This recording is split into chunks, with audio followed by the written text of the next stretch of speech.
Hey guys, welcome back to my channel movie explanation hub. तो आज हम explain करेंगे मार्वल की न्यू मूवी मॉर्बियस, जो कि अभी हाल ही में रिलीज हुई है। तो मूवी को स्टार्ट करने से पहले वीडियो को लाइक और चैनल को सब्सक्राइब कर लीजिए, क्योंकि ये मूवी काफी ज्यादा अमेजिंग है। तो चलिए ज्यादा टाइम न वेस्ट करते हुए मूवी को स्टार्ट करते हैं। मूवी स्टार्ट होती है और हम एक हेलीकॉप्टर को देखते हैं, जो कि एक ऐसी जगह पर जा रहा होता है जहाँ पर बहुत सारे पैट्स होते हैं। तब वो हेलीकॉप्टर उस जगह पर पहुंच जाता है और उसमें से कुछ लोग बाहर निकलते हैं। तब हेलीकॉप्टर से बाहर आता है माइकल मॉर्बियस, जिसने कि उन लोगों को हायर किया था उस जगह को ढूंढने के लिए। तब माइकल उन लोगों से कहकर गुफा के सामने एक डिवाइस लगाता है और अपने हाथ को काट कर उस डिवाइस के सामने रखता है, जिसकी वजह से गुफा के अंदर जितने भी पैट्स होते हैं वो वहां से बाहर निकलने लगते हैं और माइकल मॉर्बियस के हाथ को काटते हैं। और ये सीन यहाँ पर कट हो जाता है। तब मूवी 23 साल पीछे आती है और हम किड माइकल को देखते हैं। तब उसके डैड डॉक्टर निकोलस माइकल के सैरोगेट ब्रदर को उसके पास लेकर आते हैं, जिसका नाम होता है लूसियन। तब माइकल उसको एक निकनेम देता है और उसका नाम रखता है माइलो। और उन दोनों भाइयों को एक बीमारी होती है जो होती है रेयर ब्लड डिसीज। इसका मतलब कि उनकी बॉडी खुद से ब्लड नहीं बना सकती, उनको बार बार ब्लड चढ़ाना पड़ता है। ऐसे ही एक बार जब माइलो को ब्लड चढ़ रहा होता है तो वो अचानक से बेहोश हो जाता है, क्योंकि उसकी ब्लड चढ़ाने वाली मशीन खराब हो जाती है। तब माइकल उस मशीन को एक पेन की मदद से ठीक कर देता है और माइकल को ऐसा करते देख उसके डैड उसे कहते हैं कि साइंटिस्ट की बनाई हुई मशीन तुमने एक पेन की मदद से ठीक की और अपने भाई की जान बचा ली। इस टैलेंट को वेस्ट मत करो, ये तुम्हारा गॉड गिफ्टेड है। तब माइकल के डैड उसे बायोकेमिस्ट की पढ़ाई के लिए अमेरिका भेज देते हैं और उसे कहते हैं कि मैं माइलो का ध्यान रखूंगा और उसका इलाज भी करूंगा। तब माइकल जाते जाते अपने भाई माइलो के लिए एक लेटर लिखता है और उसमें लिखा होता है कि मैं हर गर्मियों की छुट्टी में तुमसे मिलने के लिए आऊंगा। तब हवा की वजह से वो लेटर बाहर चला जाता है और कुछ बच्चे उसे उठा लेते हैं। माइलो उन बच्चों से वो लेटर वापस मांगने की कोशिश करता है, पर वो बच्चे उसे परेशान करते हैं। तब माइलो के डैड वहां पर आते हैं और उन बच्चों को वहां से भगा देते हैं। फिर प्रेजेंट टाइम में हम माइकल मॉर्बियस को देखते हैं, जो कि अमेरिका का बहुत बड़ा साइंटिस्ट बन जाता है। उसने ही सिंथेटिक ब्लड की खोज की, जिसकी वजह से दुनिया भर में काफी सारे लोगों की जान बच पाई, जिसके लिए उसे नोबेल प्राइज भी दिया जा रहा होता है। पर माइकल उस प्राइज को लेने के लिए मना कर देता है। फिर माइकल हॉस्पिटल में एक बच्ची का इलाज कर रहा होता है। तब उसे लेने के लिए मार्टिनी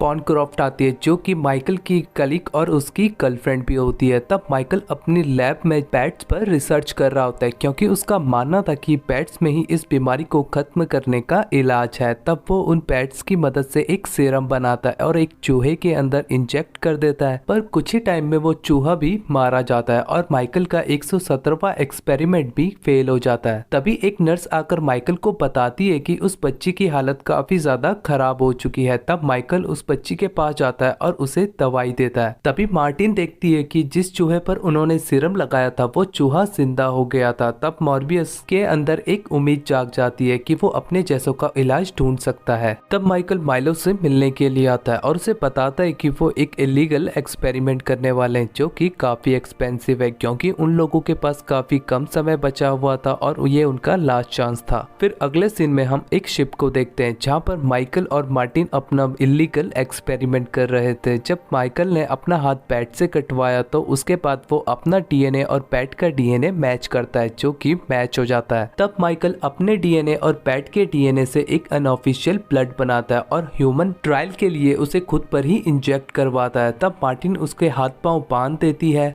तब माइकल की बॉडी में उस चीज का रिएक्शन होने लग जाता है और माइकल ने जिन लोगों को हायर किया था उनमें से एक उनके लैब में आ जाता है। मार्टिन देखते है कि माइकल अपनी जगह पर नहीं है। माइकल को जब वो देखती है तो वो एक वैम्पायर की तरह दिख रहा था। ये देखकर वो आदमी डर जाता है और माइकल पर गोलियां चलाने लग जाता है और माइकल उस आदमी को मार देता है और उसका खून पीने लग जाता है। गोलियों की आवाज सुनकर बाकी के लोग भी वहां पर आते हैं और माइकल पर गोलियां चलाने लग जाते हैं। इस हादसे में मार्टिन बेहोश हो जाती है। ये देखकर माइकल लैब दौड़कर बाहर आ जाता है और उन लोगों को एक एक करके मार रहा होता है, क्योंकि उसके अंदर पैट्स की पावर्स आ जाती है और वो पैट्स की तरह ही दिख रहा था। माइकल अपने कंट्रोल कंट्रोल में नहीं होता और एक एक करके उन लोगों को मार देता है। और माइकल को जब सुबह होश आता है तो वो देखता है कि चारों तरफ लाशें हैं और उसके मुंह पर ब्लड भी लगा हुआ होता है। माइकल देखता है कि वो चल पा रहा है और उसके मसल्स भी ग्रोथ हो गए थे। तब वो अंदर जाकर देखता है तो मार्टिन बेहोश होती है और वो माइकल देखता है कि ये सब कैसे हुआ। ये जानने के लिए जब वो सीसीटीवी देखता है तो वो देखता है कि उसने ही उन सभी को मार दिया है। तब वो सीसीटीवी को डिलीट कर देता है। तब वो बोट किनारे पर पहुंच जाती है और पुलिस जब वहां पर आती है तो उन्हें उसमें 8 लाशें मिलती है और उन्हें सिर्फ मार्टिन बॉनक्रॉफ्ट ही जिंदा मिलती है। तब एफबीआई के 2 एजेंट स्कॉट और रॉड्री इस केस को हैंडल करते हैं। फिर मॉर्बियस हॉस्पिटल में मार्टिन को देखने के लिए आता है। फिर वो अपनी लैब में जाता है और उसके पाँव लड़खड़ाने लगते हैं। फिर वो लैब में अनऑफिशियल ब्लड पी लेता है। अब वो इस चीज पर रिसर्च कर रहा होता है कि जब से उसने उस सीरम को अपनी बॉडी में इंजेक्ट किया है उसके बाद से वो पेट जैसी उसके अंदर पावर आ गई है, जैसे कि पेट रेडार और एकोलोकेशन और पेट्स को कंट्रोल करना, जिससे वो एक सुपर ह्यूमन बन गया। पर वो ये ताकत टेम्परेरी है और उसे जिंदा रहने के लिए ह्यूमन ब्लड की जरूरत पड़ती है, जो कि हर 6 घंटे में उसे लेना पड़ता है, नहीं तो वो मर जाएगा। तब वो खुद को एक जगह पर बंद कर लेता है और उसकी हालत खराब होने लग जाती है। तब माइलो उससे मिलने के लिए उसके लैब में आता है। वो देखता है कि माइकल की हालत काफी ज्यादा खराब हो रही है। तब माइकल उसे ब्लड लाने के लिए कहता है और माइलो उसे ब्लड लाकर देता है और माइकल उस ब्लड को पीकर फिर से ठीक हो जाता है। माइलो ये देखकर हैरान हो जाता है कि माइकल ठीक हो गया और वो उससे जिद करता है कि वो उसे भी वो सीरम दे जिसकी वजह से वो ठीक हुआ है, पर माइकल उसे वो सीरम नहीं देता। ये एक श्राप है। माइलो फिर भी नहीं मानता। तब माइकल उसे लैब से बाहर भगा देता है। फिर हम एक नर्स को देखते हैं और माइकल जैसा एक और वैम्पायर उस पर हमला कर देता है और उसका खून पीकर उसे मार देता है। ये सुनकर माइकल जब बाहर आता है तो वो देखता है कि एफबीआई उसे पूछताछ करने के लिए आ रही है। तब वो ब्लड लेकर वहां से निकल रहा होता है। तभी स्कॉट और रॉड्री उसे गेट पर ही पकड़ लेते हैं और उसे पूछताछ करने के लिए अरेस्ट कर रहे होते हैं। तब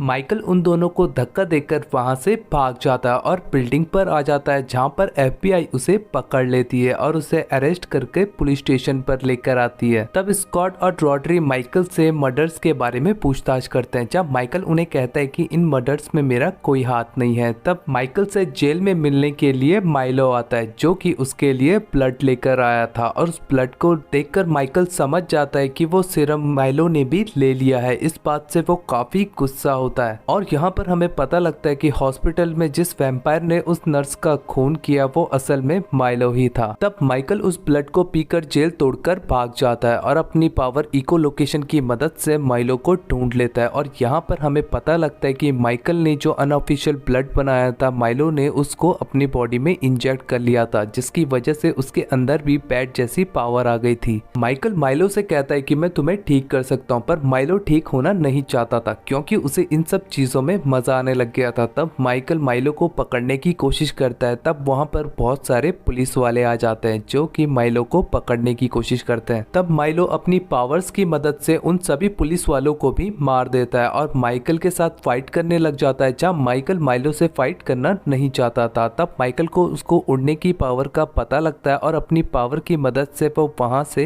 भाग जाता है। तब माइकल मार्टिन से मिलता है और उसे बता देता है कि माइलो भी एक वैम्पायर बन चुका है, उसे ठीक करने में मुझे तुम्हारी मदद चाहिए। तभी उसे एक अनऑफिशियल ब्लड लैब का पता लगता है जिसको कुछ लोग चला रहे थे। तब माइकल वहां पर जाकर उन लोगों को डरा धमका कर वहां से भगा देता है और वहां पर अपनी रिसर्च चालू कर देता है, जहां पर वो माइलो के लिए एक एंटीडोट बना रहा था उसे ठीक करने के लिए। फिर हम माइलो को देखते हैं जो कि एक बार में आता है और एक लड़की से फ्लर्ट करने की कोशिश करता है, जो कि उस लड़की के दोस्तों को पसंद नहीं आता और वो माइलो को वहां से भगा देते हैं। तब माइलो एक बिल्डिंग में उन लोगों का इंतजार कर रहा होता है और जैसे ही वो लोग बाहर से बाहर आते हैं और माइलो उन पर अटैक करके उन्हें मार देता है। तब उस क्राइम सीन पर स्कॉट और रॉड्री आते हैं, जिनको सीसीटीवी कैमरा की मदद से पता लगता है कि अभी तक जितने भी मर्डर हो रहे हैं वो माइकल के जैसे दिखने वाला शख्स कर रहा है, जो होता है माइलो। और वो सीसीटीवी फुटेज न्यूज पर भी दिखाई जा रही होती है, जहां पर माइलो के डैड निकोलस को भी ये बात पता लग जाती है और वो माइलो के पास जाते हैं और वो उसे कहते हैं कि इस वायरस को तुम्हारी बॉडी से निकालना होगा। जहां माइलो काफी ज्यादा परेशान होता है कि उसका ये सीक्रेट सभी लोगों को पता लग गया और वो इस पावर को छोड़ना नहीं चाहता था, जिसकी वजह से वो अपने डैड को ही मार देता है। दूसरी तरफ हम माइकल और मार्टिन को देखते हैं, जिन्होंने माइलो के लिए एक एंटीबॉडी बनाया था। तभी माइकल को उसके डैड का कॉल आता है जो कि पूरी तरीके से मरे नहीं थे। तब माइकल जब अपने डैड के पास जाता है तो वहाँ पर उसे पता लगता है कि ये सब माइलो ने किया है। तभी उसके डैड की भी मौत हो जाती है। तब माइकल को मार्टिन की आवाज सुनाई देती है जिसको माइलो ने पकड़ लिया था। माइलो मार्टिन का गला काट देता है। तब माइकल अपनी इको लोकेशन पावर की मदद से उस जगह को ढूंढता है और वहां पर पहुंच जाता है, पर माइकल को वहां पहुंचने में देर हो गई थी। मार्टिन का काफी खून बह चुका था। तब माइकल मार्टिन के लिप्स को काटता है और उसका खून पीता है, जिसकी वजह से माइकल को और भी ज्यादा गुस्सा आ जाता है। तब वो माइलो के साथ फाइट करने लग जाता है, जब फाइट के दौरान माइलो माइकल को इंजर्ड कर देता है। तब माइकल और माइलो बिल्डिंग से नीचे गिर जाते हैं, जहाँ माइकल एक पोल पर अटक जाता है, जहाँ माइलो माइकल को लड़ाई के लिए और भी ज्यादा उकसाता है। तब माइकल जोर से चिल्लाता है जिसकी वजह से उस जगह पर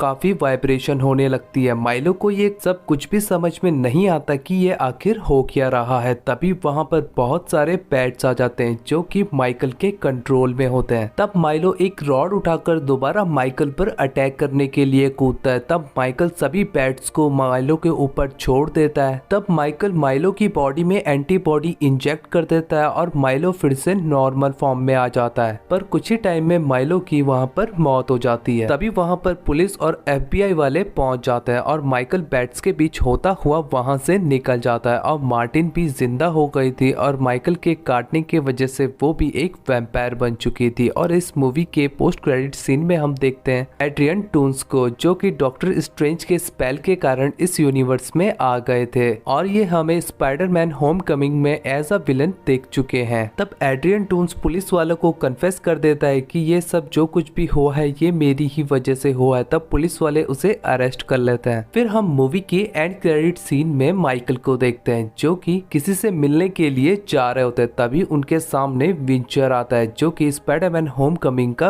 विलन था और उसने ही माइकल को यहाँ पर मिलने के लिए बुलाया था, पर माइकल को पता नहीं होता कि वो यहाँ कैसे आ गया। तब विंचर माइकल से कहता है कि इसके पीछे स्पाइडरमैन हो सकता है, हमें टीम बनानी होगी। और माइकल कहता है कि ये इंटरेस्टिंग है। इसी के साथ यहाँ पर ये मूवी भी एंड होती है। अगर आपको इसका 1080p प्रिंट और क्लिप के साथ एक्सप्लेनेशन चाहिए तो मुझे कमेंट करके जरूर बताएं और जैसे ही ये HD में रिलीज होगी मैं आपके लिए एक्सप्लेन कर दूंगा। अगर वीडियो अच्छी लगी तो लाइक शेयर जरूर करें और प्लीज चैनल को भी सब्सक्राइब कर लेना। मैं आपसे फिर मिलता हूँ नई वीडियो में नई मूवी के साथ।